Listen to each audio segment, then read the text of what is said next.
Agora sim. Bom, pessoal, boa noite, né? Sejam bem-vindos a mais um webinário do curso técnico em serviços jurídicos, né? Hoje é dia 4 de maio de 2021, né? São exatamente 19 horas e 12 minutos. E nós estamos aqui numa transmissão ao vivo, né? Embora num ambiente doméstico, em virtude do coronavírus, como a gente tem feito ultimamente, para a gente poder estar realizando esse encontro ao vivo com os senhores, tá ok? O objetivo principal, né, do webinário, como vocês já sabem, é tirar dúvidas, né? Mas, assim, como de praxe, a gente passa a palavra para os professores, né, das disciplinas, e os professores tecem alguns comentários do conteúdo que foi abordado, e vocês podem ir se inscrevendo aqui no chat, que a gente vai fazendo a moderação, tá ok? Eu não me apresentei, mas sou o professor Samerli, vocês já me conhecem, né?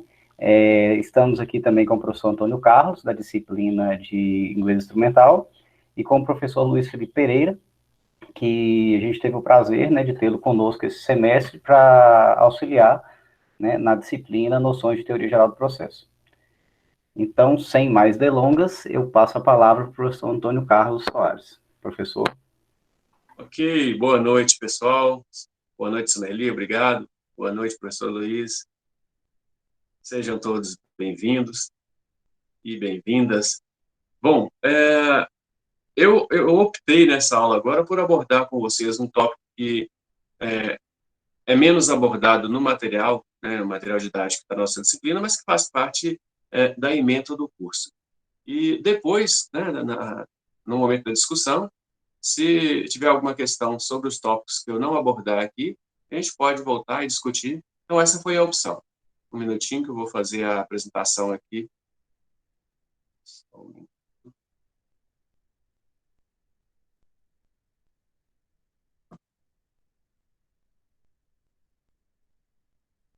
Bom,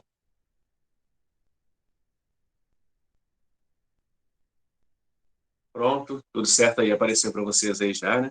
Bom, então, vamos aí começar o nosso primeiro webinário. Não sei se vocês estão escutando o cachorro aí, mas faz parte aí desse momento né, dessas aulas nesse contexto doméstico aqui. Espero que não atrapalhe muito. Acho que vou fazer o seguinte, espera um pouquinho, deixa eu só fechar a janela ali, acho que facilita um pouquinho. Só um minuto.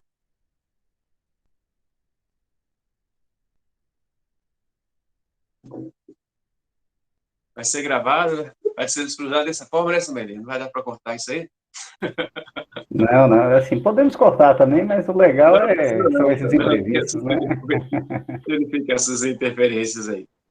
Bom, vamos lá então. Sejam todos bem-vindos e bem-vindas ao nosso webinário. Vamos começar então. Prometo ser breve, para deixar mais espaço para as discussões. E aí, de acordo com a necessidade, a gente vai abordando os tópicos dessa apresentação de hoje e também outros da disciplina que foram abordados no ambiente virtual e estão sendo abordados. Optei por abordar com vocês mais estratégias de leitura. Faz parte da ementa da disciplina, mas abordar de forma mais implícita no material, né? Eu trouxe textos do material para vocês aqui. Alguns não são, mas esse aqui, por exemplo, é do material didático, da aula 6, mas destacando algumas questões, né, com relação ao processo de leitura em si. Então, na leitura instrumental, nós temos algumas estratégias que são muito úteis para você fazer uma leitura rápida de textos técnicos, né? Utilizando aí do conhecimento que você já tem e de algumas estratégias, principalmente no caso de leitura técnica, que às vezes você precisa fazer uma leitura rápida ou fazer a leitura de um texto de maior volume, que você precisa de algumas estratégias de leitura de forma mais dinâmica. Então, a primeira estratégia que ele costuma abordar é tentar compreender o título do texto. Quando você consegue compreender o título do texto, o título, naturalmente, alguém coloca um título que tem, e de certa forma, sintetiza o assunto abordado, né? Então, se você compreendeu o título, você já começa a leitura tendo uma boa noção, né, do que vai ser abordado.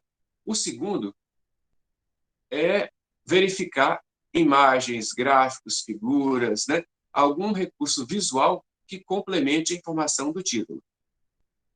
Esse é o material do livro de vocês, ficou fácil, né? título o canguru aqui. Facilitou, então você já sabe que o texto vai falar de canguru. Depois, uma outra estratégia que nós costumamos abordar são as palavras que a gente chama de cognatos. São palavras que têm uma escrita e o sentido, né, semelhantes ao português. Há uns outros que são chamados falsos cognatos, né? Ele parece com alguma coisa em português que não é, mas aí a estratégia é outra, né? A gente aprender esses falsos cognatos. A maioria das palavras aqui, elas realmente parecem o que são. Então, eu destaquei aqui onde tem a setinha vermelha, canguru. Aqui parece mil, milhos, milhas, né? Milhas.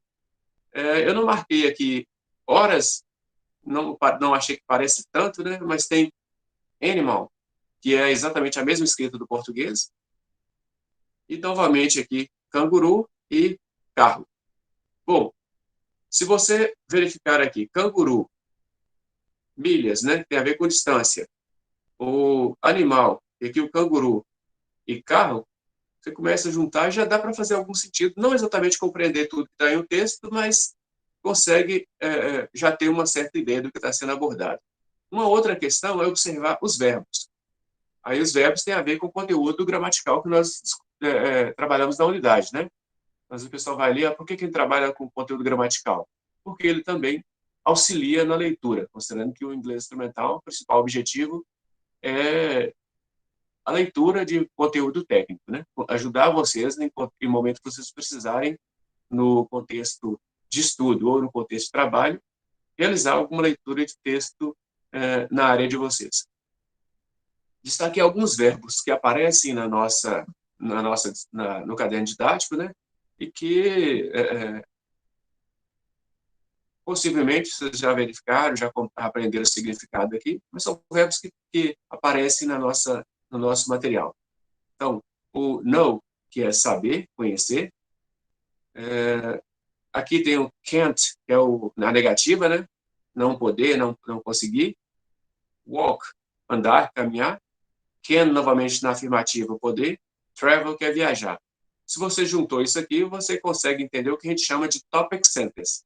Essa é a próxima estratégia que a gente costuma adotar para qualquer leitura de qualquer parágrafo. Normalmente, em inglês, a primeira sentença de um parágrafo é o que chama de sentença tópico, que ela traz a ideia principal. Então, aqui você tem já a ideia básica. Uma outra também faz parte do conteúdo gramatical que nós abordamos, que é verificar pronomes e números. Então, you, você, 40 aqui o número, algum outro que tem aqui. Aqui tem it, né, que é ele, ela para coisas. Se você observar isso aí, pronto, praticamente traduziu o primeiro parágrafo, né? Está falando aqui do canguru, que não sabe andar, mas ele consegue viajar aí 40 milhas por hora. Depois segue, então, pelo que a gente já sabe de canguru, sabe como é que ele anda, como é que ele percorre essa distância. Então, só segue aqui, e esse animal, ele é bom em saltar, pular. Então, tem o jumping aqui, o verbo jump, que é pular, saltar. Quem faz academia aí sabe o que é jumping, né? Depois, uma outra, o it, pronome, o jump, pular novamente, o número. Aqui, um canguru adulto, a palavra parece em português. 5 feet é a medida em inglês, 5 pés, né, de altura, mas ele pode pular sobre um carro. Bom, vamos para o próximo aqui, só para reforçar essas estratégias de leitura. Esse texto também está no nosso material e destaquei alguns outros pontos. Novamente, o título, nesse caso é uma pergunta. Nós falamos antes que o know é saber, conhecer, e o you é você. E uma pergunta, então, é aquela pergunta típica de texto de curiosidade, né? Texto de curiosidade normalmente começa com você sabia? A sentença tópico, sentença que introduz o texto. Se você utilizar também, olhar o mapa, o nome do local aqui e o nome aqui, então você tem já o mapa e consegue identificar que está falando do Canadá. Destaquei os nomes próprios para você olhar aqui, ó. Cataratas do Niágara, Canadá, inglês, francês, França, Quebec, Rússia. Então, nomes próprios, que facilita também, ajuda bastante a leitura. E aqui as palavras cognatas, né, que parece com o português. Segundo, esse largest parece com largo, não é exatamente largo, mas se você entendeu como largo, já consegue entender o sentido, porque largest não é largo, mas é grande. Turista, atrações, volume, oficial, línguas, se você entendeu que a linguagem, isso aqui também já ajuda você na leitura. Partes, influenciou, influenciado, origens e resto. Bom, não vou fazer a leitura igual a gente fez no outro aqui para ganhar tempo, mas tenta fazer isso aí. Vai dando uma olhada enquanto eu falo aqui, seguindo essas estratégias. De pegar, por exemplo, aqui, ó, fazer o primeiro. O Canadá é o segundo maior. Quem já conhece aqui já vai direto ao ponto, mas se você não conhece, sabe que o Canadá é um país no mundo. E o que será que está falando da Rússia? Se ele é maior, ele é o segundo maior do mundo, o que será com relação à Rússia? Ele só é menor do que a Rússia. E aí segue outras coisas aqui. Cataratas do Niágara no Canadá, atração turística. Aqui fala medida, volume de água.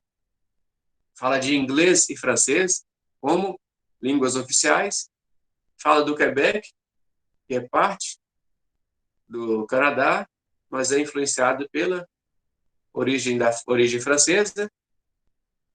E aí, o resto, a palavra parece português também, do Canadá, tem origem inglesa. Aí vocês vão falar, ok, mas são textos fáceis. Com isso aqui não é difícil fazer a leitura. Esse é um texto do nosso material didático que realmente tem o propósito de trabalhar com a leitura em um nível mais inicial. Esse aqui nem vou fazer com vocês, só para vocês olharem, está lá no nosso material também, mas você pode seguir a mesma lógica. Olha o título, a figura, lê primeiro a sentença tópico. Aqui você já tem todo o sentido do texto, né? O chimpanzé, animal inteligente, e fala em língua. Então, você já sabe que está falando de alguma coisa do chimpanzé com utilização de língua ou linguagem. Você pode aplicar a mesma regra.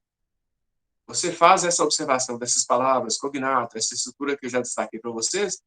Obviamente, quanto mais você conhece de vocabulário e gramática, mais facilita a sua leitura, né? Essa daqui não era do material de vocês. Então, vou só destacar para vocês aqui, não é um texto de livro didático, então não é um texto simplificado. Vocês verem que também funciona em texto que não é simplificado para um material didático. Peguei um texto qualquer aqui que trata de algum tópico com relação à área de vocês, a área jurídica, e destaquei em amarelo as palavras que parecem com português. Então, nós temos aqui sistema legal, em inglês as palavras que caracterizam os adjetivos vêm antes, né? Então, legal, sistema legal, legal sistema, sistema legal, complexo, longos tempos, longo período, né? Tempo, caso, decidido, então caso é decidido, efeito, casos futuros. Vamos ver só a sentença tópica. O que vocês conseguem entender aqui? Então, countries já vimos que é país, tem muitos países, o sistema legal é complexo. Pronto, essa é a sentença tópica. A primeira sentença. Você já sabe que o texto vai desenvolver esse tema. Então, o que o restante do texto vai falar? Porque o autor está dizendo que o sistema legal em muitos países é complexo. Ok? Então, você leu a sentença tópica, você já entende o restante. E aí, destacando mais uma vez, esse não é um texto que foi simplificado para o material didático. É um texto que eu peguei igual ele estava lá na internet. E aqui, toda vez que um caso ele é decidido, ele pode o quê? Ter um efeito em casos futuros. E aí eu coloquei um vocabulário para vocês, pelo menos algumas palavras aqui, né? Então, isso significa aqui que as pessoas que trabalham com situações legais, elas têm que ser inteligentes, eu coloquei aqui, que elas têm que compreender o quê? Regras e, aqui parece com o português, precedentes. E vem explicando, então, o que é um precedente. Precedente, então, é quando uma decisão prévia, parecida com o português, ela tem o quê? Um efeito em casos futuros. Quando elas estão relacionadas aí em um ponto relevante, um ponto importante.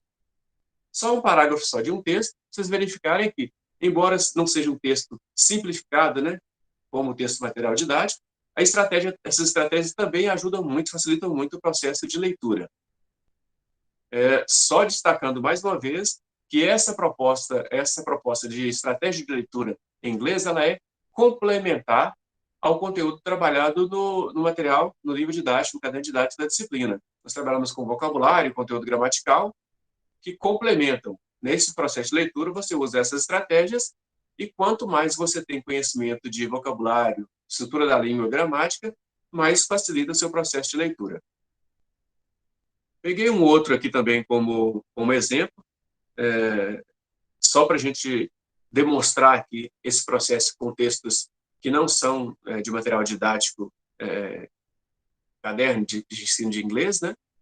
Então, aqui, a palavra, já coloquei aqui que law é lei.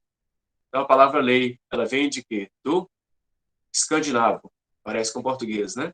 Ela refere, parece com português, aos limites, várias formas de... Isso aqui não tem ali, eu já coloquei para vocês o que é, deixa eu ver onde é que está. Aqui, o comportamento. Então, o que é a lei? Ela vem do escandinavo, refere aos limites sobre as várias formas de comportamento. Aqui vem algumas leis, elas são, parece com português, descritivas.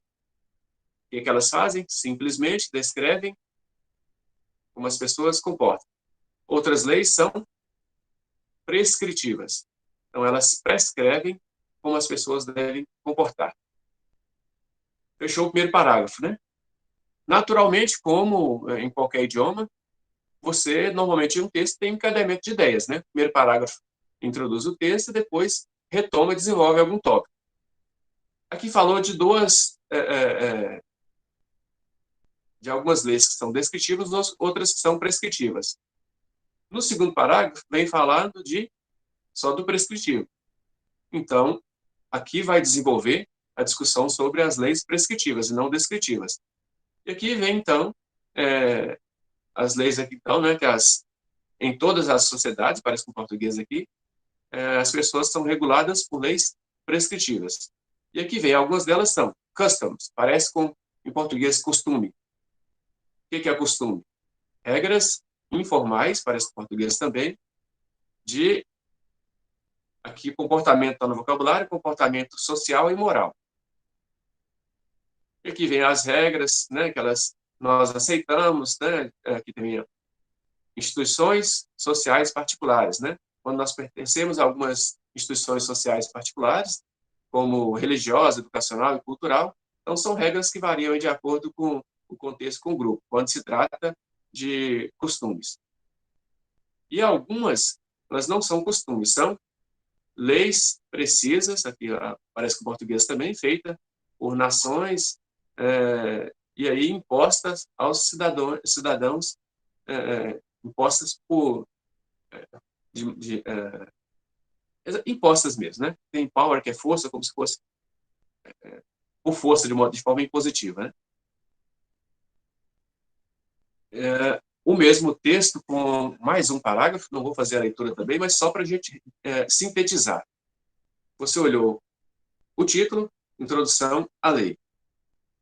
Não tem figura, mas a gente pode usar de outras estratégias. Olha as palavras que parecem com o português, tenta entender a sentença tópica. O que é a sentença tópica aqui? A palavra em inglês, law, que é o empréstimo do escandinavo, refere-se aos limites sobre várias formas de comportamento. Pronto. O que o texto vai dizer, então? O texto vai abordar a questão da lei, conceituação e o que é lei. Então, é uma questão conceitual. Você sabe que o resto do parágrafo vai complementar essa ideia e os próximos parágrafos vão desenvolver essa mesma ideia ou acrescentar alguns argumentos. Você olhou a primeira sentença tópica do segundo parágrafo, até aqui, até law, até lei. Em todas as sociedades, as relações entre as pessoas, elas são reguladas por leis prescritivas. Então, vai falar de lei descritiva nesse parágrafo aqui? Não, porque a sentença tópico fala de leis prescritivas. Perceberam a importância de você já tentar entender logo no início a sentença que introduz o parágrafo? E você lê também, né, aí vai para esse terceiro parágrafo, eu não tinha apresentado anteriormente ali, ela começa com customs, costumes. Então, ela sabe que aqui vai falar dos costumes, né? São aquelas regras informais e aceitas na sociedade. Então, está dizendo aqui que elas não são feitas por governos, né? Não precisa ser escritas. E aqui vai desenvolver, então, o argumento. Então, sintetizando, você lê o título, tenta entender as sentenças que introduzem cada parágrafo, as palavras que parecem com português, lança a mão, obviamente, do conhecimento que você tem, isso vai variar de cada um aí, né? Conhecimento de gramática, vocabulário. Quanto mais você tem conhecimento do idioma, facilita. Aqui são estratégias que são complementares. E, além disso, assim como o português, você tem o encadeamento das ideias entre um parágrafo e o outro. Aqui fala do conceito, né? A palavra lei, que significa de onde vem, e fala que elas existem prescritivas e descritivas. Esse parágrafo aqui faz o quê? Retoma as leis prescritivas que haviam sido mencionadas no parágrafo anterior, mas com mais detalhes. E aqui também já fala que essas leis prescritivas, algumas delas são leis feitas pela sociedade, né, pelo governo, e outras aqui que são costumes referentes a alguma sociedade específica, um grupo religioso, educacional. Então, o outro parágrafo retoma costumes que foi mencionado aqui. Então, é uma outra forma de você compreender o texto, saber que há um encadeamento das ideias. Você não vai começar a falar de leis aqui e, de repente, começa a falar de qualquer outro assunto aleatório aqui embaixo. Pelo menos, normalmente, não é assim que os textos são organizados, senão perde a sua coerência. Um texto coerente, ele introduz um assunto, desenvolve e continua encadeando as ideias. Você já sabe, então, que o assunto descrito aqui no início do texto é o assunto que vai ser abordado aqui. Isso facilita muito um outro processo, uma outra estratégia de leitura, que é a inferência. A partir do momento que você sabe o que está sendo tratado, aquelas palavras ou pequenos trechos que você não entendeu, você fecha isso, você acaba de completar o sentido na sua cabeça aí, né? Se aqui só pode estar falando disso. Você fecha o assunto. Você consegue completar, fazer inferências a partir da sua compreensão do tema do assunto que está sendo abordado. Então, seria basicamente isso que eu trouxe para vocês, deixar um tempo para a gente discutir. Se os outros assuntos do material didático são basicamente questões de tópico, de vocabulário e gramática, se tiver alguma questão também a gente volta. Questões também referentes ao processo de avaliação, as provas também, a gente deixa para abordar isso um pouco mais na discussão. Ok. Cláudio levantou a mão? Professor, eu queria fazer só duas perguntas. A primeira é o seguinte: essa técnica de interpretação, isso serve somente para línguas com raiz latina, né? Ou não? A segunda pergunta, fazer logo as duas, que eu respondo. Se essa técnica de interpretação do inglês instrumental, que eu achei muito interessante, se ela serve só para línguas com raiz latina ou para outras línguas, né? E a segunda pergunta é a seguinte: foi inventada aqui no Brasil, que parece um jeitinho brasileiro que a gente conseguiu interpretar o texto, né? Assim, com vários agentes, foi um negócio muito diplomático, achei muito interessante. Bom, vamos. Começando pelo final. A proposta do inglês instrumental foi, de fato, uma abordagem desenvolvida aqui, mas a partir de toda uma... Está tendo um eco aí, será que é sobre o microfone, Cláudio? A partir de toda uma proposta metodológica de leitura para fins específicos existente em todo o mundo. Então, a ideia não é uma ideia brasileira. A forma de organizar com essa abordagem inglês instrumental, ela é brasileira, instrumental nesse sentido, de inglês como um instrumento para outro fim, né? Um instrumento para a sua profissão, para a sua leitura na sua área profissional. Então, não é o inglês por si só, é o inglês como um instrumento. Mas em inglês existe a abordagem que é English for Specific Purpose, que é inglês para fins específicos, que tem muitas dessas técnicas, dessas estratégias. Uma outra, também uma outra inspiração para essas técnicas você já deve ter ouvido falar aí, que é o estratégia de leitura dinâmica. As estratégias de leitura dinâmica elas são aplicadas à língua nativa. Na língua estrangeira, no inglês instrumental, tem algumas técnicas que elas não se aplicam ao português. Por exemplo, você observar, você tem que lançar a mão do vocabulário que você conhece. Está lendo um texto em língua materna, a maior parte do vocabulário você já conhece. Palavras que parecem do outro idioma estrangeiro com o seu idioma. Não é o caso também. Mas essa estratégia de você tentar pegar as ideias-chaves de cada parágrafo e observar o encadeamento de ideias, ela faz parte de qualquer processo de leitura em língua portuguesa e nas técnicas que o pessoal chama de leitura dinâmica, elas abordam essencialmente isso. Você, de forma rápida, compreender o que está sendo abordado em cada um dos textos, né? É algo muito falado, acho que creio que muitos já têm ouvido falar em leitura dinâmica, aí, que é em língua materna, língua portuguesa, não é para a língua estrangeira. Respondi tudo, Cláudio? Tem mais alguma? Não, a outra pergunta, se era só esse tipo essa técnica, acho que só encaixa para nós aqui, com língua de raiz latina, né? Ah, sim. Não, na verdade, assim, a língua inglesa ela não é de origem latina, anglo-saxônica, mas ela tem muitas palavras de origem latina. Exatamente por isso é que nós temos os cognatos, são palavras de origem latina, né? Sabe daquela história ali das invasões, né? Esse período foi muito tempo ali, aquele território foi muito tempo dominado pelo Império Romano, então, embora a língua não seja de origem latina, mas tem suas influências, né? Mas as outras estratégias, que não são as palavras cognatas, elas servem para qualquer idioma. Essa da palavra cognata, se você está lendo um idioma que não tem nenhuma palavra que parece com português, ela já não serve, né? Está lendo ali alguma língua oriental, por exemplo, já não, a estratégia do cognato não funciona. Mas o restante, né? Compreender a ideia principal, né? Verificar as palavras que você conhece, tentar olhar o encadeamento de ideias, isso funciona para qualquer língua.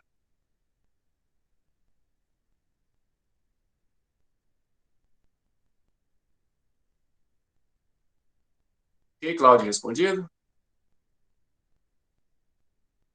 Ok, vocês podem ficar à vontade para fazer mais alguma observação ou pergunta agora, ou a gente pode passar para o Sommelier e abrir novamente para a pergunta ao final. Pode ficar à vontade.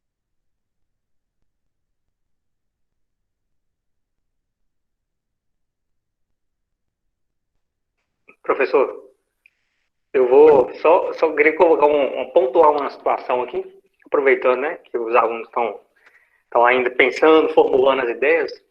Eu fiz um curso de leitura dinâmica em 2011, salvo engano. Foi um curso que me ajudou muito.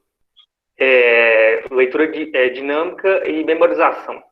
Eu, assim, até recomendo, né, quem puder e hoje você tem muitos instrumentos na internet, no YouTube, que auxiliam, né, essas questões. Eu acho que é um aprendizado muito válido, né, para poder você dar um up, né, para tentar ler mais rápido. Tem algumas técnicas que é só com o treino mesmo que a gente vai acostumando e que vai melhorando nessa situação. Gostei muito das dicas e parabéns, viu?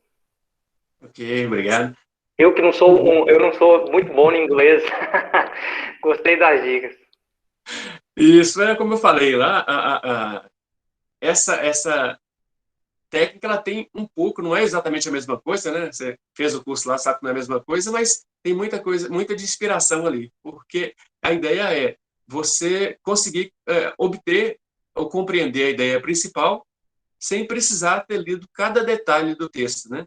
Então, para as situações, você precisa ler um grande volume, entender o que está sendo tratado, você lê de forma rápida. Então, há algumas outras estratégias que a gente faz também em inglês instrumental, que eles chamam de scanning, que é escanear o texto por cima, né? Você olhar por cima o texto e tentar ver o que você consegue compreender ali rapidamente. E depois tem um outro que é você buscar informações específicas. Então, você vai olhar ali, o que está falando no primeiro texto, no primeiro parágrafo do texto? É o conceito de lei. Eu preciso nesse momento do conceito de lei, ou eu já sei o que é, não preciso. Então, eu vou para frente. No outro lado, fala da descritiva e prescritiva. Então, eu consegui entender e pegar ali, nessa leitura rápida por cima, que está falando descritiva. Falei, opa, é isso aqui que eu estou querendo. Então, quando você está lendo um volume grande para localizar uma informação específica, você faz isso, conseguiu localizar onde está a informação que você quer, aí você faz uma leitura aprofundada naquele ponto que você compreender e localizar a informação. Então, a técnica ajuda em momentos que você tem que estudar algum material ou ler um grande volume para localizar a informação que você precisa e depois atentar-se àquele ponto específico.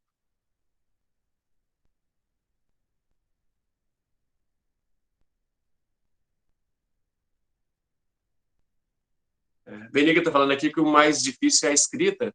Eu não sei se é compreender a forma escrita ou se é realmente escrever em inglês. Se for escrever em inglês,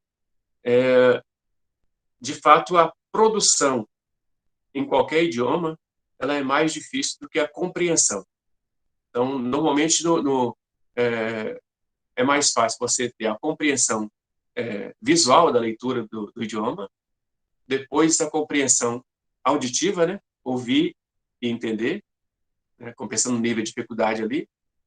E aí depois você tem a produção escrita e a produção oral. Isso varia muito de contexto para contexto. Quando você aprende o idioma em um contexto que o idioma é falado, você está num ambiente que o idioma é falado, você aprende primeiro a compreensão auditiva, depois a fala, mesmo que de forma mais simples, né? E depois você vai sistematizando isso no conteúdo, na escrita, né? Conteúdo gramatical e na escrita.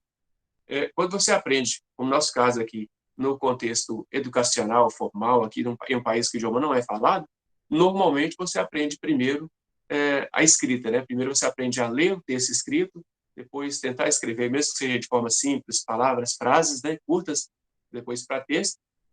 E acaba que o que a Dora Lígia está falando aqui, para o brasileiro, acaba tendo um pouco mais de dificuldade na compreensão auditiva de textos e na fala, porque é o que a gente menos treinou, né? Não é porque é mais difícil, é porque a gente menos treinou. Quem aprende o idioma ouvindo em um contexto lá, vai para o exterior, aprende ouvindo, ouvir e falar é mais fácil do que escrever. Teve algum comentário no chat também ou não? Teve sim, professor. Daniele.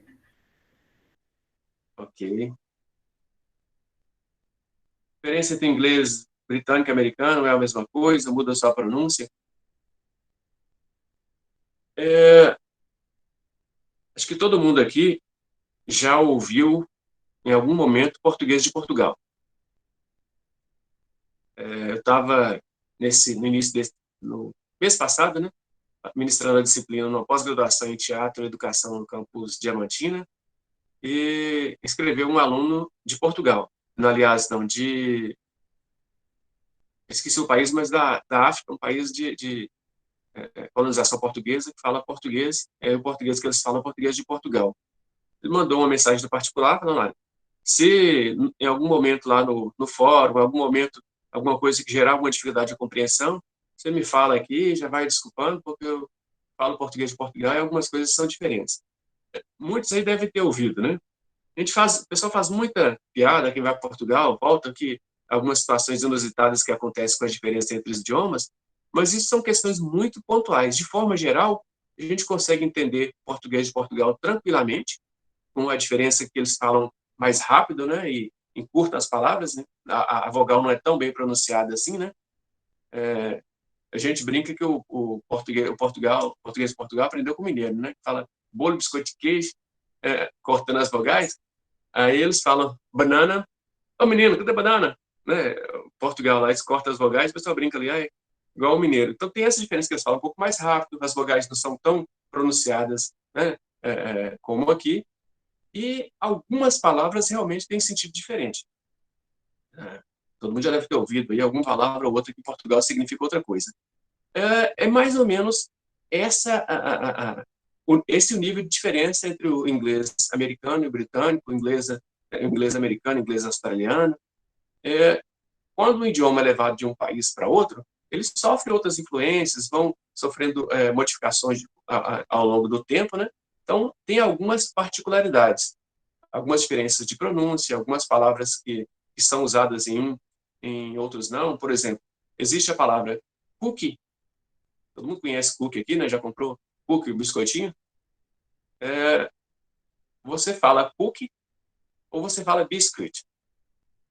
E se você fala nos Estados Unidos e na Inglaterra, não é a mesma coisa, né? Então, tem essas diferenças que é muito comum dentro do próprio país aqui, no Brasil, a gente tem essas diferenças, né?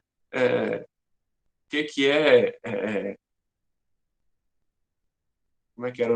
Esqueci uma polêmica do Big Brother aí, que o pessoal estava... Esqueci o que era com cuscuz, mingau, não sei o quê. As palavras que a gente vai de acordo com o lugar ali, você fala que é uma coisa, para outro é outra coisa completamente diferente.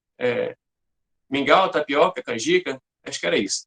Que, dependendo do lugar que você vai aqui no Nordeste, não é a mesma coisa. Canjica para a gente é uma coisa, você vai no outro lugar é outra coisa. Existem essas diferenças, né? Mas nada que impeça a compreensão. Então, se você aprendeu inglês britânico e vai para os Estados Unidos, você consegue comunicar, e o contrário também é verdadeiro.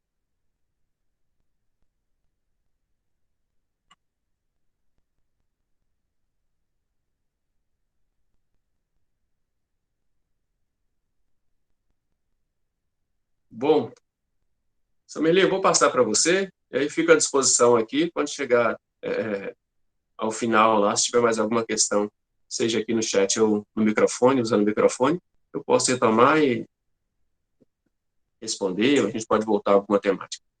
Ok? Obrigado, pessoal. Boa noite, continuo com vocês aqui. Obrigado, professor Antônio Carlos. Confesso que eu fiquei aqui sem piscar, né, assim, para essas dicas que você deu aqui, que realmente são muito valiosas. Quando eu fui fazer minha prova de seleção no mestrado, eu lembro que eu tive que me matricular num curso de inglês instrumental, e que me ajudou muito, né, tanto que eu fui aprovado na prova. E agora, revendo você dar algumas dicas aqui, eu confesso que eu tive um déjà vu aqui, né, eu lembrei, assim, de diversas, né, situações que a professora, na época, falou também no curso à distância.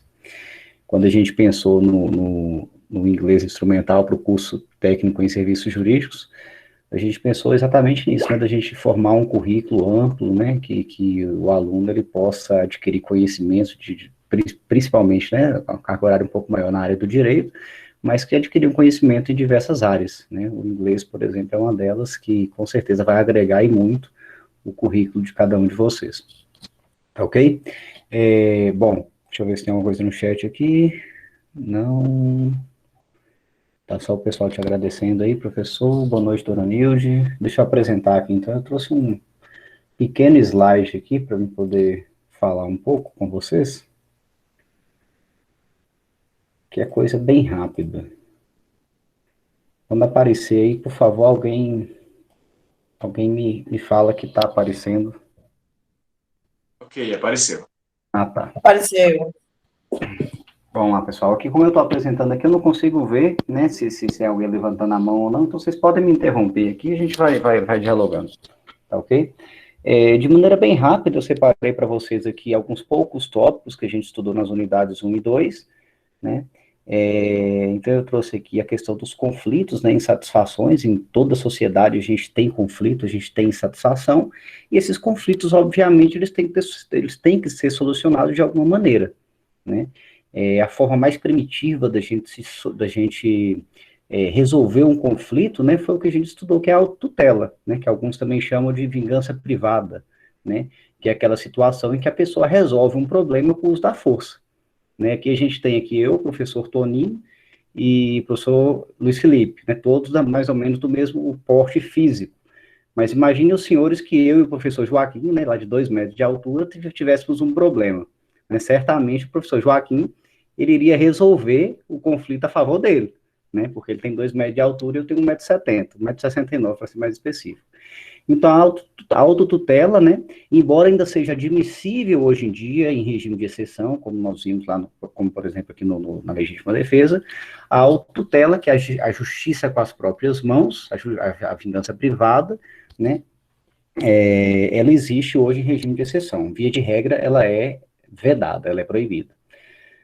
Nós também podemos solucionar conflitos via autocomposição, né, que são os acordos, as concessões recíprocas, a renúncia, né, então a gente tem um problema, eu posso falar, não, realmente, aí eu vou abrir mão disso, vamos fazer um acordo, vamos fazer alguma concessão, né, então a gente tem também essa autocomposição, é uma forma também da gente solucionar conflitos.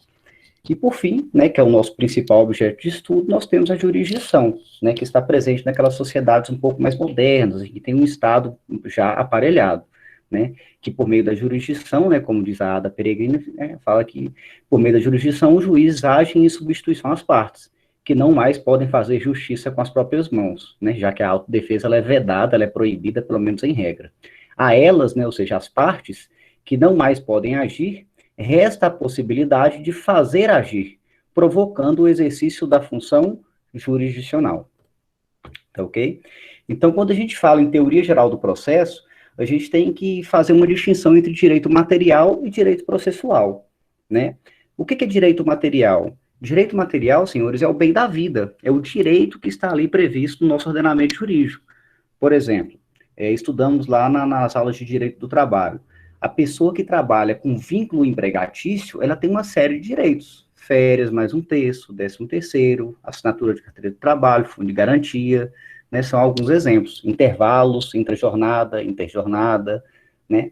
E o direito processual é a forma como você vai instrumentalizar esse direito material, né? Por isso que a gente falou que o direito processual, ele tem esse caráter instrumental. Então, né, no caso lá do direito do trabalho, imagine que a pessoa tem direito ao 13º, porque ela trabalha em vínculo empregatício, e que o seu empregador não apague o 13º ou um outro direito qualquer. O que a pessoa faz? O que o empregado faz? Ela vai lá e aciona o poder judiciário. Então, ela se utiliza do direito processual, das regras de direito processual, para poder se fazer valer aquele direito que está previsto no direito material. Né? É por isso que a gente tem o direito do trabalho e temos o direito processual do trabalho. Nós temos o direito civil e o direito processual do civil. E a mesma coisa acontece com o penal, hoje já se fala em direito constitucional e processo constitucional, né? E em diversas outras áreas também, tá ok? Destaco aí esse caráter instrumental do direito processual, embora seja algo autônomo. Vou voltar aqui, pronto. E nessa unidade 1 e 2, a gente destacou muito também os princípios gerais do direito processual, né? Eu, particularmente, toda disciplina, né, que eu venho trazer, que eu tenho a oportunidade de ministrar, eu destaco muito essa principiologia daquela disciplina específica, né? Então, a gente trouxe aqui alguns principais princípios, né, que a gente falou lá sobre o princípio da imparcialidade, em que a doutrina mais moderna fala que imparcialidade é impossível de se ser imparcial, fala mais em neutralidade, né, em que o juiz, em que o órgão julgador, ele não pode, ele tem que agir sem prejudicar e sem beneficiar qualquer das partes, ele tem que ser neutro, tem que agir à luz da ciência processual, dos princípios processuais e à luz do direito material. Estudamos também o princípio do juiz natural, né, que está lá no artigo 5º da Constituição, que ninguém será processado nem sentenciado, senão pela autoridade competente, né? Isso, em outras palavras, quer dizer o quê? Quer dizer que o juiz que vai julgar um determinado caso, ele já está previamente decidido, ele já está previamente definido, antes mesmo do fato acontecer. Se amanhã eu matar alguém no município de Montes Claros, o juiz que vai me julgar já está previamente definido antes mesmo de eu cometer o homicídio, tá ok? E outro desdobramento também desse princípio do juiz natural é a vedação de tribunais de exceção. E aqui eu até coloquei aqui essa observação aí, que é uma atenção para a atividade prática, que nós vamos explicar no final, que a gente liberou hoje no sistema para vocês, né? O artigo 5º também vai falar o seguinte, que não haverá juiz ou tribunal de exceção. Ou seja, você não pode criar um órgão julgador após o cometimento do ato, certo? Então, assim, é meio que complementar a outra informação que a gente colocou aqui, né? Que ninguém será processado nem sentenciado, senão por autoridade competente. Tá ok? Então, prestem bastante atenção, gravem isso aí, essa questão do juiz e tribunal de exceção, que isso aí vai ter uma aplicabilidade prática, né, quando a gente falar sobre a nossa atividade aplicada, tá ok? Falamos também do princípio do contraditório e ampla defesa, né, que é um princípio que, para toda a ciência processual, né, o contraditório é o quê? É a possibilidade de ciência de informação, né, e a possibilidade de reação. Então, você tem que, o contraditório é o quê? Se você é a parte no processo, você tem que ter ciência, você tem que ser informado dos atos que vão acontecendo no processo. E não apenas informado, você tem que ser informado e o juiz, ele tem que lhe dar a oportunidade de reagir, né? Isso é o contraditório. A gente fala que é o binômio ciência barra reação, tá ok? E a ampla defesa, que é o direito da pessoa se defender. Então, ela tem que saber, tem que possibilitar uma reação para ela, nem que seja para ela ficar calada, e ela também tem que ter o direito de se defender, né? Para aqueles que estudam para concurso público aí, né? O princípio do contraditório e ampla defesa, ele é assegurado não apenas no processo judicial, mas também no processo administrativo, né? Então, a pessoa aí vai entrar com um pedido de aposentadoria no INSS. Aquilo lá nada mais é do que um processo administrativo, que vai rodar na autarquia federal, que é o INSS. Né? Então, a pessoa ela tem que ser cientificada dos atos. Ah, foi indeferido, eu tenho que ser notificado disso para ter a possibilidade de reagir. E, se for o caso, me defender, em grau de recurso, etc. Ok? Falamos também do princípio da ação ou demanda, né? A jurisdição, né, o juiz, via de regra, ela é inerte. Ele depende de provocação. Então, o juiz está lá, ele tem que ficar lá parado, ele depende de ser provocado para ele começar a exercer a função, né, o poder jurisdicional. Essa é a regra, temos algumas exceções, mas, né, falamos na aula. Vamos lá. Princípio da motivação das decisões judiciais, né, o juiz, ele tem que motivar suas decisões judiciais. Isso parece óbvio, né, porque se você não motivar uma decisão, você não consegue nem se defender, né, então você motiva. O juiz ele é obrigado a motivar uma decisão judicial para quê? Para garantir a própria ampla defesa.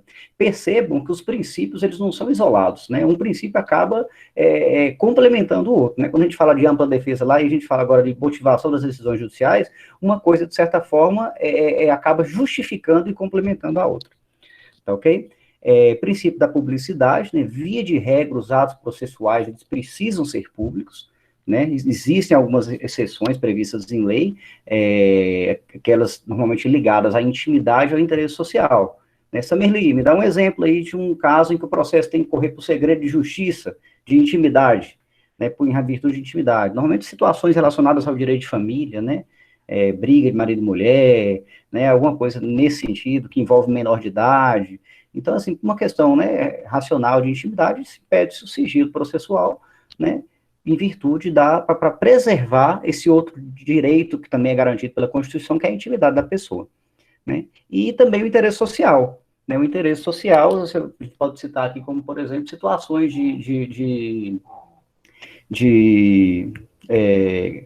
do Estado, normalmente tem casos em que devem ser segredos, sigilo de Estado, né? Então, às vezes, o próprio interesse social, ele necessita que aquilo ali seja objeto de restrição da publicidade, tá ok? Princípio da lealdade processual, né, parece que algo assim que seja natural, mas assim, a grande maioria das doutrinas de teoria geral do processo trazem esse princípio, né, as partes ali no processo, elas têm a obrigação de falar a verdade, né, a moralidade, a probidade. É um princípio que nem sempre é observado, infelizmente, mas ele está lá, né? Tem, assim, o direito é o mundo do dever ser, nem sempre é o que é, né? Mas é o que a gente deve ser, tá ok? Princípio do duplo grau de jurisdição, né? Que é aquela possibilidade da gente recorrer, né? Às vezes a gente fica indignado com uma determinada decisão, você vai fazer o quê? Você vai recorrer, né? Então, assim, a possibilidade de recurso hoje, ela deriva desse princípio aí, que é o duplo grau de jurisdição, tá ok? E por fim, meus caros, falamos um pouco ainda sobre competência, né? A competência é um tema extremamente gigante, né? Mas assim, aqui a gente optou apenas realmente por trazer o conceito para vocês do que é competência, né? Porque são regras e regras e muitas regras sobre competência. Né? O que é competência? Eu trouxe aqui, né, esse resumo aqui para vocês. A competência, ela é a primeira coisa que é importante, ela é estabelecida em lei, né, e determina os limites do poder de julgar. Em suma, é a limitação do exercício da jurisdição atribuída a cada órgão ou grupo de órgãos jurisdicional. Então, isso é competência, é você saber onde você vai entrar com aquela ação judicial. Né? Aconteceu uma situação específica X. Qual é o local competente que eu vou propor aquela ação. E para isso existem inúmeras regras, né? Algumas de fácil entendimento, outras que dependem realmente assim, de decorar. Então a gente optou por não entrar nessa seara, tá ok? Até mesmo porque essas regras de competência, elas são analisadas de maneira específica de acordo com a disciplina. Processo do trabalho, direito processual do trabalho. Então, lá nós vamos estudar a competência específica de direito processual do trabalho. A mesma coisa com civil, com tributário, com determinadas outras causas, tá ok? Então, é basicamente isso. Fui bem rápido, prometi que dessa vez ia ser rápido. Deixa eu ver se tem alguma coisa aqui no chat. Não sei se eu falei muito rápido também. Mas o que eu preparei para vocês foi isso. Eu espero ter sido claro. Se eu não fui, vocês podem colocar aqui no chat também, que a gente volta a falar. Tá ok? Eu passo a palavra, então, para o professor Luiz Felipe, que vai falar um pouquinho conosco.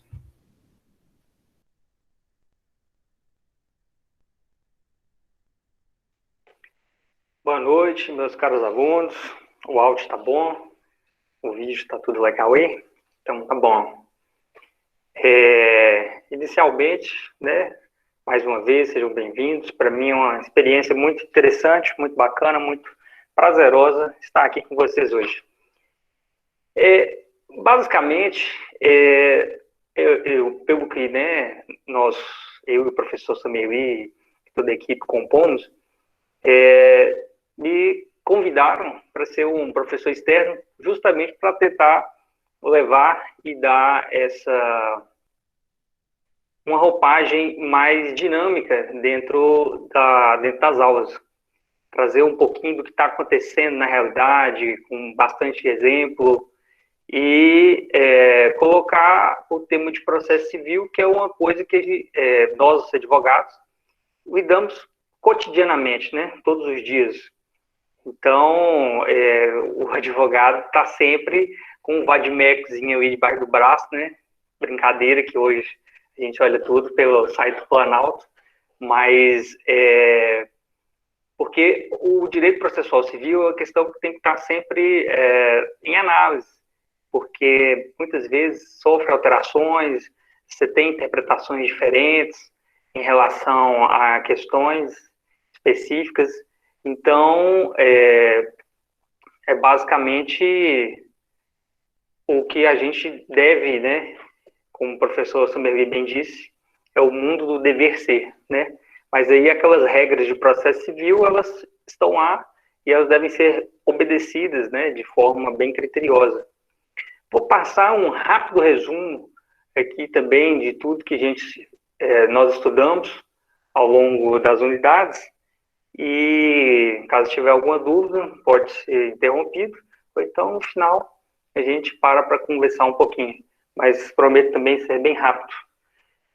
Para falar a verdade, eu vou só pincelar, né, e esclarecer um ponto específico que eu acho que gerou algumas dúvidas que eu vi nas atividades que nós fizemos. Vamos lá. Começamos com o conceito de ação, né? Foi um primeiro ponto que foi abordado, né, o direito de poder, o exercício da atividade jurisdicional.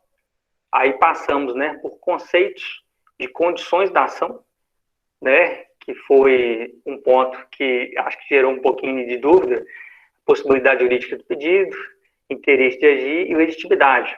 O que acontece nesse ponto específico?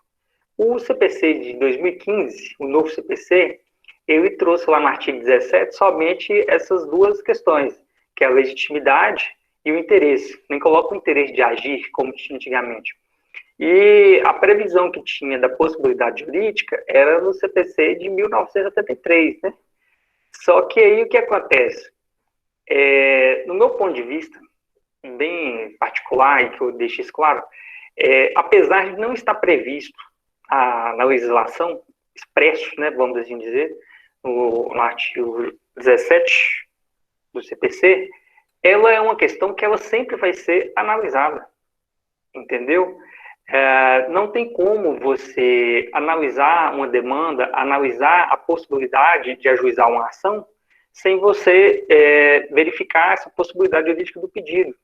Ou seja, ela vai ser uma situação intrínseca que você vai acabar analisando, seja tendo previsão legal, no artigo 17 do CPC, ou não tendo. E eu acho que o exemplo que eu citei foi justamente do professor Samerli fazendo um uso capião em Marte, né? Sei lá, no Sol, na Lua. E aí eu entendo que não tem condições.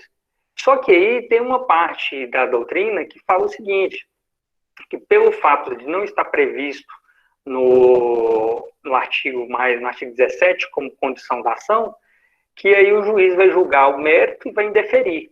E aí vai, como se diz, vai extinguir o processo sem julgamento de mérito, mas assim, no meu ponto de vista, ainda continua sendo uma condição da ação, que vai ser analisada de forma intrínseca em relação às condições da ação. Eu vi muita gente postando lá, tinha umas copiazinhas de internet, mas no mais eu gostei bastante das atividades até o momento. E recomendo vocês responderem lá, certo? Vamos lá, dando continuidade. Aí nós paramos para analisar os elementos da ação, né? Partes, pedidos e causa de pedir. Depois nós fomos para as espécies de defesa do réu, né? No caso, foram as principais, né? Contestação e reconvenção, que é o basicão. A contestação, né? É um instrumento jurídico de defesa do réu, e justamente da forma que o professor colocou, o professor Samerli, as questões não estão isoladas, né? O princípio do contraditório, o princípio da ampla defesa, eles vêm em conjunto, inclusive com os instrumentos. Porque primeiro você tem um arcabouço principiológico e posteriormente você vê os instrumentos, os institutos jurídicos que se alocam dentro daqueles e utilizando desses princípios, né? Então, isso aí é uma questão muito bacana. Então, vai tudo, como se diz, vai se encaixando no quebra-cabeça. Certo? Aí, não sei se liberou ainda, mas acredito que deve estar sendo liberado em breve, mas nós aí estudaremos, né? Conceito de processo, sujeitos do processo, né? Juiz, partes, autor e réu, procurador, advogado e o próprio Ministério Público, como exemplos de partes, das principais partes. Aí, debrucei em tentar explicar da melhor forma possível sobre processo de conhecimento, os conceitos, as formas de sentença, né, declaratória, constitutiva, e para não deixar sem um lapso, explicando a cronologia e a forma de como funciona o processo, entendeu? Porque, assim, às vezes, essa base principiológica ela é muito interessante, mas aí você pensa, como que isso funciona na prática? Como que isso resolve na prática? Nós estamos falando de processo, então nós estamos falando de atos processuais e de como que é o funcionamento real do processo. E aí eu tentei repassar para vocês da melhor forma possível como que é o funcionamento. Aí, por isso, a insistência de falar desde a petição inicial até a sentença, certo? E aí, entre outras situações que podem acontecer. E o pós, né? E assim, depois que você tem uma sentença bonitinha lá, que te deu um dinheirão lá, né? Deixou o professor Samerli rico, a grande maioria dos exemplos, aí, não, deixou mais rico que já né? Só para deixar claro isso aí, né? Aí, então, assim, como que você efetiva aquele direito que está lá, que é um papel? O juiz dá um papel lá. Então, assim, como que é a efetivação disso? Aí você tem o cumprimento de sentença, que é uma forma de efetivação, e você tem outras medidas também, mas que não dá para citar todas diante do tempo, da quantidade de instrumentos jurídicos existentes. Aí, para não deixar no vácuo, coloquei um pouquinho sobre o processo de execução, e expliquei algumas coisas, algumas questões, e passei para o tema de nulidades, né? Inclusive, nulidade está muito em voga aí, né? Principalmente a nulidade no âmbito penal, mas aqui a pegada é mais, como área do direito criminal, eu não sou atuante, Então, assim, a pegada foi mais na área empresarial, civil, tributária, que acaba utilizando de um mesmo instrumento processual de nulidade. Não que a nulidade criminal não vá utilizar, mas você tem alguns aspectos ligeiramente diferentes em relação à nulidade, como que eu posso dizer? A nulidade na esfera criminal. Mas veio muito em voga diante do julgamento de alguns processos do STF, está sendo muito debatido atualmente, né, no nosso ordenamento jurídico. E, por fim, eu coloquei alguma coisa em relação a provas, né, conceitos, os meios de prova, os principais meios de provas, né, documental, pericial, testemunhal e confissão.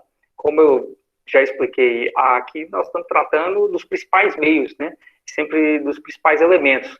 Não tem como você pegar um instituto e destrinchar o instituto completamente. Certo, gente? Então, é isso. Então, eu espero que, né, as aulas tenham sido produtivas, que eu tenha conseguido repassar o conteúdo. E esse aqui é um breve resumo de tudo que nós falamos nas aulas. Beleza. Obrigado, professor. Obrigado, professor Luiz.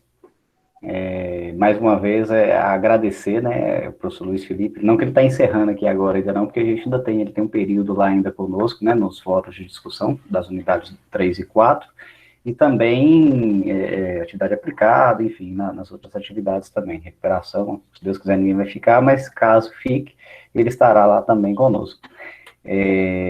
Agradecer aqui as meninas aqui que mandaram um abraço aqui, falando da didática, obrigado. Às vezes a gente fala de maneira um pouco coloquial, mas isso é até uma estratégia mesmo, né, assim, para a gente tentar falar numa linguagem como se a gente tivesse de frente a frente. Não é porque a gente, às vezes, às vezes está pecando, né, por estar falando dessa linguagem coloquial, mas é uma opção de didática mesmo, a gente está falando de maneira um pouco mais simples.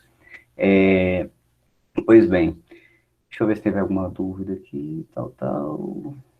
Bom, por enquanto não. Então, vamos passar aqui. Se alguém tiver alguma coisa, vocês podem levantar a mão aqui, me interrompeu, então voltar aqui para o chat. Bom, deixa eu ver aqui. Isnaia, seja bem-vindo, Isnaia. Nós estamos com 33 pessoas agora, que beleza. Um evento não obrigatório é um número considerável. Bom, eu falei para vocês que queria falar, então, sobre, primeira coisa, dependência, né? As pessoas que fizeram as matrículas, né, a gente soltou a lista de dependência, e as aulas, elas vão iniciar no dia 24/5, juntamente com a disciplina de prática de formação 3, né? E aí eu queria que vocês tomassem bastante cuidado, né? Não é a sala antiga, é uma sala nova, não é aquela sala, né? Quem ficou de dependência na disciplina de direito, noções de direito administrativo. Não é aquela sala antiga que vocês têm acesso, é uma sala nova. A sala de dependência, ela sempre vem escrita ali na frente, dependência, noções de direito administrativo, conforme o caso, né? Então, é uma sala nova, né, que foi feita para isso. As aulas, elas são praticamente as mesmas, com algumas poucas atualizações, e também as atividades avaliativas, elas são diferentes também. A menos que, talvez, nas atividades práticas, é possível que sejam as mesmas, né, porque às vezes a pessoa não fez atividade prática, ela pode desenvolver novamente. Mas as avaliações online, semestral, elas vão ter alterações, tá ok? Eu peço para vocês tomarem cuidado, pessoal, com os prazos, porque como são disciplinas, né, agora a gente organiza disciplinas por bloco, de tal forma que a unidade 1 da disciplina de noções de teoria geral do processo e direito instrumental, elas coincidem, as provas, elas coincidem, né, mas as dependências, elas podem ter datas diferentes, né, então eu peço, assim, para que vocês tomem cuidado, porque as provas podem ser em datas diferentes, porque como foram muitas disciplinas, a gente não conseguiu organizar isso de uma tal forma que a gente conseguisse conjugar. Então, para aqueles que estiverem em dependência, entre e pegue o calendário, se for o caso, imprimam lá o cronograma das atividades, por causa que os prazos a gente não consegue prorrogar, porque a gente tem que encerrar o semestre para a gente poder reabrir o semestre seguinte, tá ok? Não percam essa oportunidade da dependência, porque a gente não sabe quando que nós teremos oportunidade de ofertá-la novamente. Então, isso talvez só no ingresso de uma próxima turma. Então, eu peço aí para vocês não deixarem de fazer essas dependências. Deixa eu ver se tem alguma dúvida com relação à dependência. Deixa eu ver se alguém colocou alguma coisa aqui. Não. Tá ok. Se tiver dúvida também, vocês podem mandar um e-mail para mim, vocês têm meu e-mail. O professor Luiz Felipe falou que queria disponibilizar o e-mail dele depois para o pessoal, se tivesse dúvida. Você quer colocar aí, professor, também? Deixa eu voltar aqui, então. Tá bom. Atividade aplicada da disciplina Noções de Teoria Geral do Processo. Acho que alguém perguntou aí, não sei quem foi, deixa eu ver quem foi. Eu adoro ficar falando o nome dos alunos aqui. Alguém, quem foi que falou, se manifeste. Ou Carlos para sempre.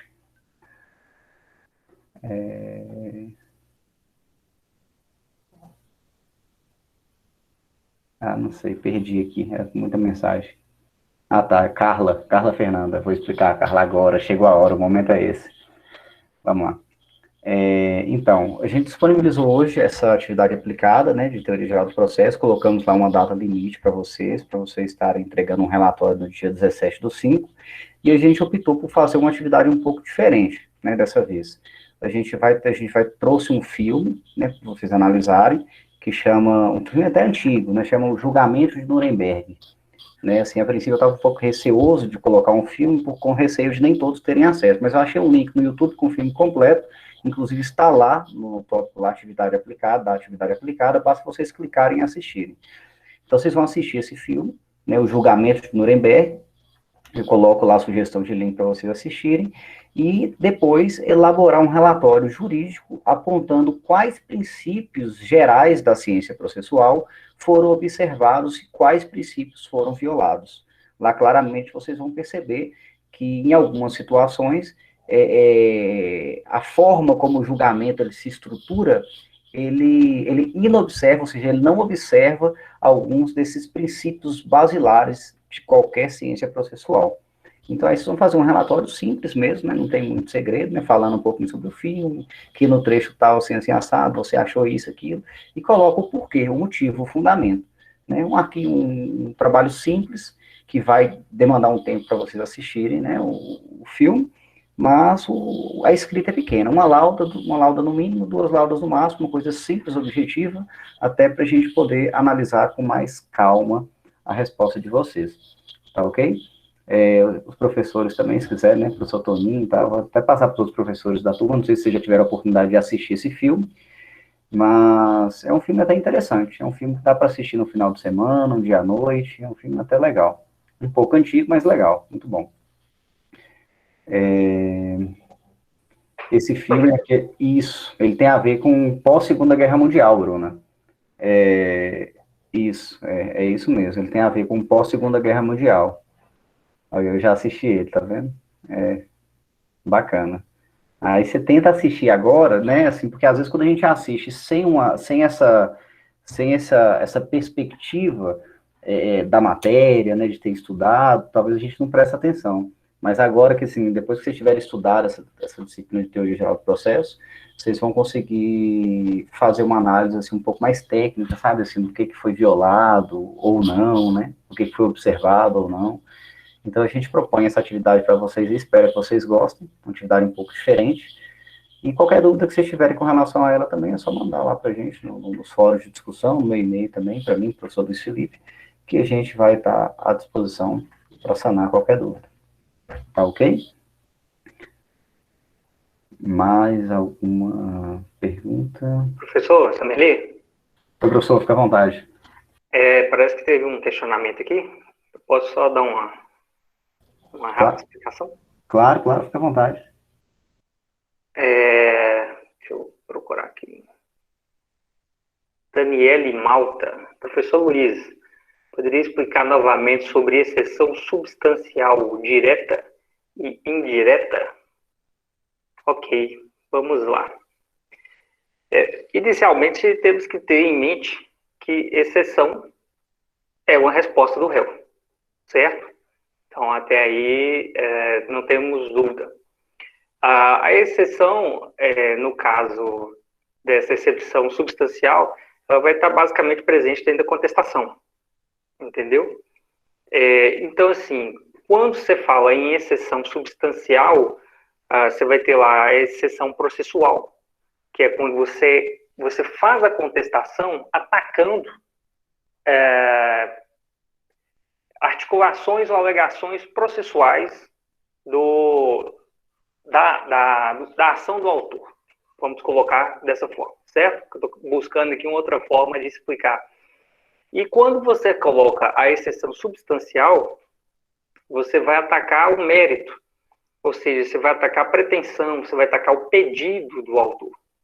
Entendeu? Então, assim, nós temos que desvincular, né? Porque quando a gente fala defesa, quando a gente fala defesa de mérito, você ataca o pedido do autor em si.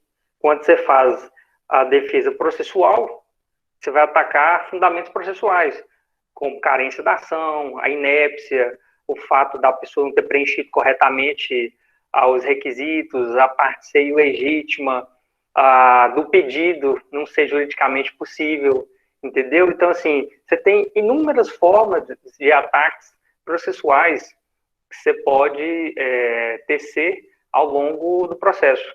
Normalmente, quando se trata de inépcia é uma questão que não está bem formulada, né, que não está bem posta. Então, assim, você tem diversas questões. Então, passamos desse ponto básico. Direito, exceção substancial e exceção processual. Aí nós temos uma subdivisão que a doutrina coloca. A doutrina coloca essa subdivisão de exceção substancial direta e indireta. A direta, normalmente, é alegada sobre a pretensão do autor, o pedido do autor.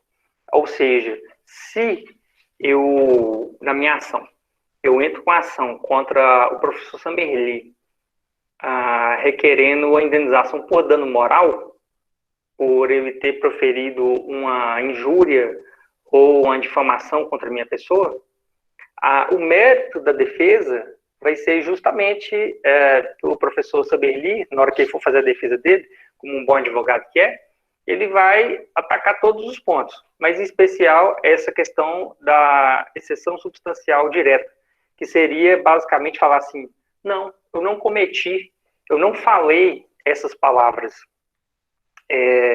eu não, como que eu posso dizer, eu não injuriei o professor Luiz Felipe, eu não falei que ele dá uma aula ruim, eu não falei que ele é um mau pagador, que ele é um caloteiro, né? Então, assim, a exceção, a defesa, a contestação, né? Vamos esquecer a exceção, vamos lembrar só de contestação.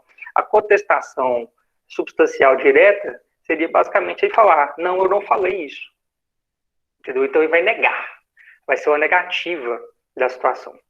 Quando se fala em exceção ou contestação substancial indireta, aí você vai atacar os fatos modificativos, extintivos e impeditivos do autor. Então, assim, aí nesse ponto, o professor Samerli, ele vai falar, não, eu falei, mas eu não falei bem assim. Eu falei que o professor não está me pagando uma dívida que tem muito tempo. Entendeu? Então, assim, aí a diferença é uma diferença bem como você pode dizer, bem pequena, né? Bem tênue, a palavra correta, né? Há uma diferença bem tênue em relação ao que é a diferença, a exceção, a contestação substancial direta e indireta. Então, vai estar basicamente, quando você nega, né, basicamente, a pretensão do autor ou o pedido do autor, aí vai ser a contestação substancial direta. Quando você dá uma outra roupagem, quando você tenta mostrar de outra forma que você cometeu o ato, mas o ato basicamente é de outra forma, não é aquilo, a expressão não é essa, entendeu? Aí vai ser a exceção substancial indireta. É basicamente isso, mas a linha é bem tênuezinha. Então, espero que tenha respondido a pergunta.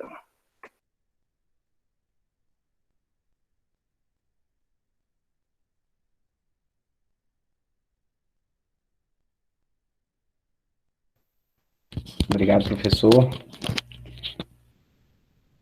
Daniele colocou assim que entendeu. Tá ok. Eu não sei se eu deixei passar mais alguma pergunta aqui. Eu acredito que não. Se alguém tiver feito alguma Cláudio outra... levantou a mão. Ô, Cláudio, desculpa, fica à vontade. Professor, não está muito ligado aí às aulas, não, mas só queria que você desse uma dica aí. Você falou que muda o fundo de tela aí do Google do jeito que você quiser. Então, gostaria de aprender, porque eu estou sempre trabalhando com o Luminet, né? Não tenho essa técnica ainda. Agora, Como é que é? agora. Eu também demorei um pouquinho para aprender, mas é a coisa mais simples do mundo. No canto inferior direito aí da tela sua, tem 3 pontinhos na... 3 pontos do lado onde tem apresentar, tem levantar a mão, apresentar agora, tem 3 pontinhos no cantinho. Aí você vai clicar aí, vai subir uma série de opções, aí você vai em alterar plano de fundo. Aí você tem um monte de opção aí que você pode estar colocando, quer ver? Vou mudar o meu aqui, deixa eu ir com uma praia aqui. Olha que beleza. Meu sonho, quando esse coronavírus acabar. Então, no canto superior, você tem os 3 pontinhos aí na vertical, você clica, alterar plano de fundo, vai aparecer uma série de opções.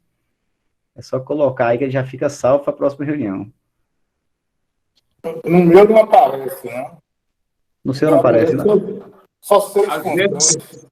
Às vezes muda um pouquinho quando a gente está pelo celular. Você está pelo celular, não é, Cláudio? É pro celular. Deixa eu ver se... Como eu estou pelos dois, vou testar aqui. Ah, tá. Vê aí, professor, por favor, que eu não estou pelo celular, vê se você consegue.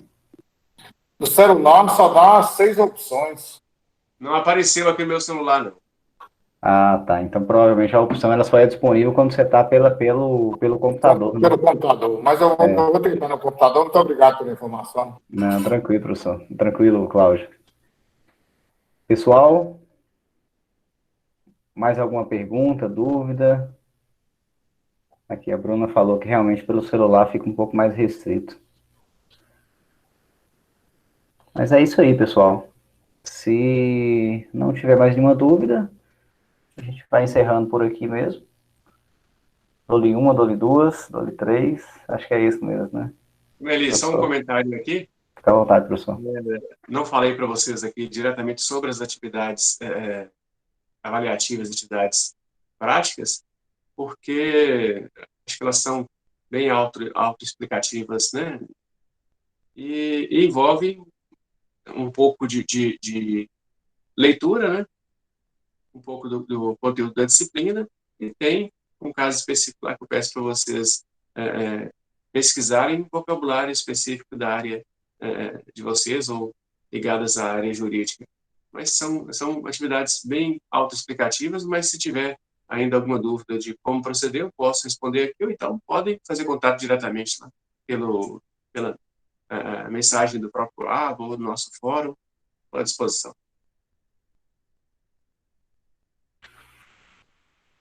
Tá ok, professor? Foi para a praia também, professor Sameli? Acho que só você pode ir para a praia?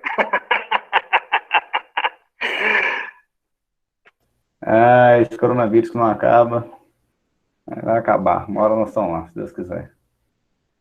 Bom, pessoal, então, deixa eu confirmar aqui. Acho que a gente não tem mais nada no chat. No mais, agradecer aqui novamente, né, a professor Antônio Carlos, professor Luiz Felipe, principalmente o professor Luiz Felipe, né, que foi um colaborador nosso aqui agora, né, que está participando conosco ainda, vai continuar participando. Como eu já disse na aula inaugural, a gente achou por bem trazer um advogado militante, né, assim, que atua no cotidiano forense, para poder estar passando essa experiência dele nessa disciplina que tem tudo a ver com o dia a dia, né, do direito, né, que advoga, né, então por isso que a gente achou por bem trazer uma pessoa que tivesse mais essa experiência para poder estar participando aqui conosco. Ok? Professor, obrigado. Agradeço aí a presença de todos, temos aqui 32 pessoas, feliz aqui pela permanência de todos, né, a permanência foi só aumentando, e a gente se encontra, né, lá na sala virtual, e se necessário também, caso vocês achem, a gente pode tentar marcar um próximo encontro também, um outro webinário aí, embora não seja comum, mas é só marcar, tá ok? Agradeço a todos, desejo a todos uma boa noite e fiquem com Deus. Boa noite a todos também, viu? Abraço. Boa noite, abraço, pessoal. Vou curtir minhas férias agora.